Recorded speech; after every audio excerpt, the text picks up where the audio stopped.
Now, as I said, again, I've come to the same slide for a reason. Now, of course, conflicts really fall into one category. More often than not, they're actually the combination of all these things, whether it's relationship, whether it's task, whether it's process, whether it's status. Now, task starts as a process, then it quickly devolves into a personal conflict. So you and I are disagreeing on what the goal of the project is. I start sending you those late night snarky emails, and then it quickly becomes a personal issue. So my dear people, so when you enter a conflict, you want to ask yourself, what kind of conflict are you into? So once you're into it, once you know it, you can begin to dig into how to solve it. Assume it's a personal conflict. And I feel those are the hardest one to resolve, because you need to individually sit with the person. So if you can solve task and process conflict, the personal stuff is very easy. Now, we've come to COVID situation, and I feel it's not a very win-win situation, because that's what the research says. Work from home. Okay. Now, before I get into that, I would request Anubha if we could have activity in chat box. Do you think that work from home can be a permanent solution? Interesting. So maybe just putting yes and no can get a lot of answers. So we have already started getting a lot of, no way. I like that. No way, not at all. I think very, absolutely nailing one. No, I haven't. Okay, so, Vikrant says not but partial. Okay.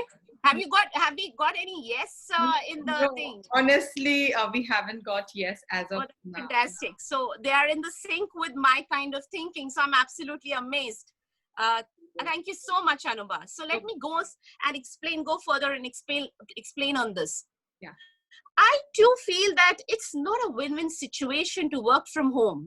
With COVID-19 pandemic status, now new challenges have cropped up in all spheres, whether it's health, whether it's social, whether it's economic. I would try to like to quote recently, it was in the news, the Microsoft CEO Satya Nadella.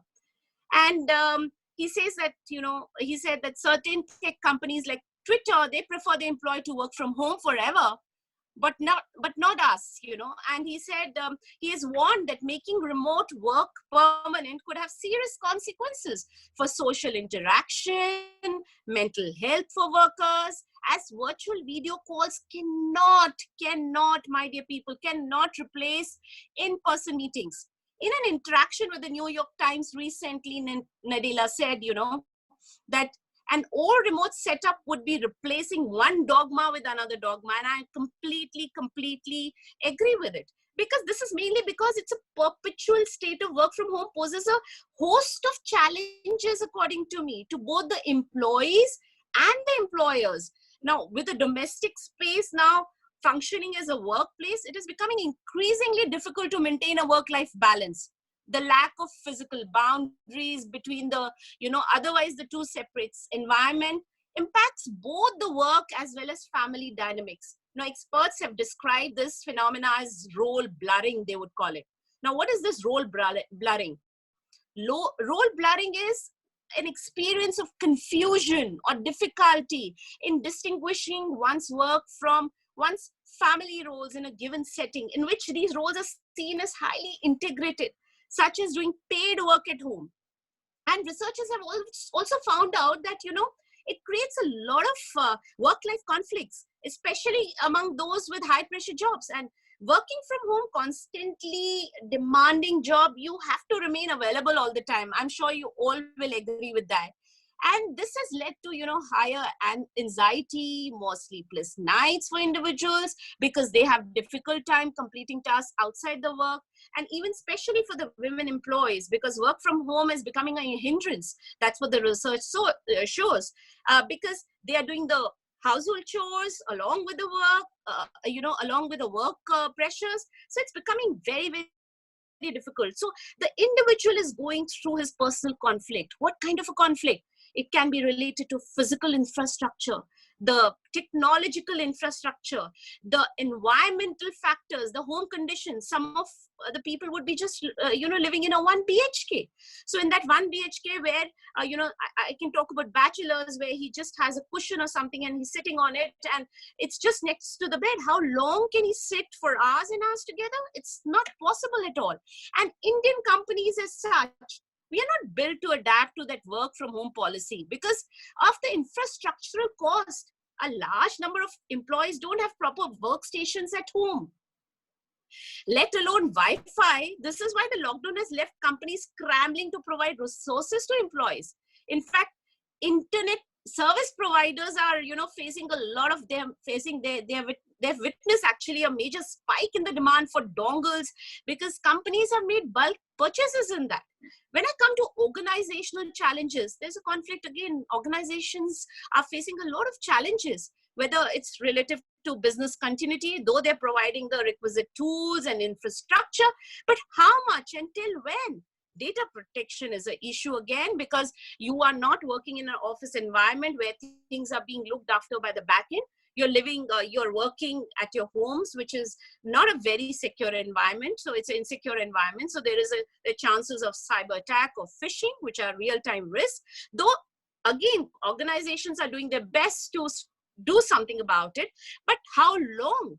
Working capital. You look at the companies, who don't have deep pockets. They're not strong financially. So how do they turn revenues? How do they, but they still have to pay the laborers, the material cost is still being incurred. So, and then layoffs, Uber, Swiggy, you must have read in the news, they have laid out thousands of people. So there's a deep sense of insecurity. Other concern which the organization have got is return to site. Why return to site? Because when you're working at home, you can't be sitting for long hours. But when you're in office, you have got that ergonomic setup. Everything is arranged, and the sense of security, basically the safety and the comfort of employees, are major concern there. So seeing all the above, working from home is absolutely not a win-win situation. I just hope we get back to our offices and workplaces soon. Okay, now how can I handle a conflict? What are the options? Anuba, I would request you to take a poll or maybe just a chat box activity. According to you, what is the best option, ladies and gentlemen, for handling a conflict? Okay, so let's see here. We are yet to see the response. Options for handling a conflict. If you'll ask me personally, Ritu, I think communication is the best thing. Absolutely, I agree. That's the most imperative thing. Absolutely. So let's see. Do you want me to repeat the question if people want to? No, I think we are good. All right. So two-way communication by Babita, I think very strong. Block time and talk it out. Okay. Speak to person concerns. Take head on. Increase in listening capacity before speaking on subject matter. Understanding each other differences and transparency in communication. So I think somewhere or the other we are coming up on the communication element of intent and interpretation by listening properly, deliver your point to reach creative solution, effective communication by Sanjana. Interesting. Vipin says understands the point of view of other person. Lakshya mentioned analyzing one's point of view. Saurabh says take time to rethink. Okay. Apologize if in the wrong. No point in holding ego. Know the personality and the goal, then frame your communication. I like by what Sanjay sir says, avoid, divide, and rule. Oh my God. Fantastic. Yes, Absolutely ADR fantastic. concept he used. Sanjeev says improve communication skills. I think we have got a great response and it's all hope That's for perfect. our In fact, communication. Anuba, I think they've covered my session before I going through it. I think this sounds absolutely perfect.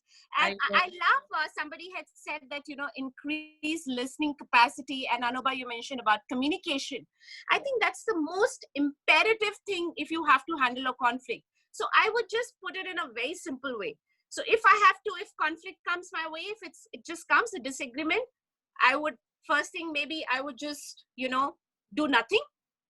or maybe just address it indirectly, or maybe address it directly.